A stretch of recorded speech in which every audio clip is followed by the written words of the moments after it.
How to view statement of account on BDO Online. In today's video, I'm going to guide you the step-by-step process on how to view your statement of account using BDO Online Banking. So first, open your browser and visit www.bdo.com.ph. Once on the home page, click on Online Banking Login. Enter your user ID and password to log in. After logging in, go to the Account Information section from the navigation panel. From the drop-down list, click on My Statement of Account. Choose your account number from the drop-down menu, then select the year and statement date, then click View to load your statement of account.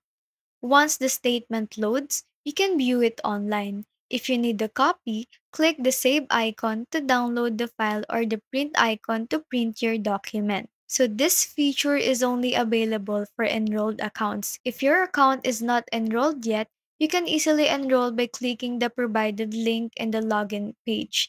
And that's how you can view your statement of account using BDO Online Banking. If you found this video helpful, don't forget to like and subscribe for more tech tips. Thanks for watching and see you in the next one.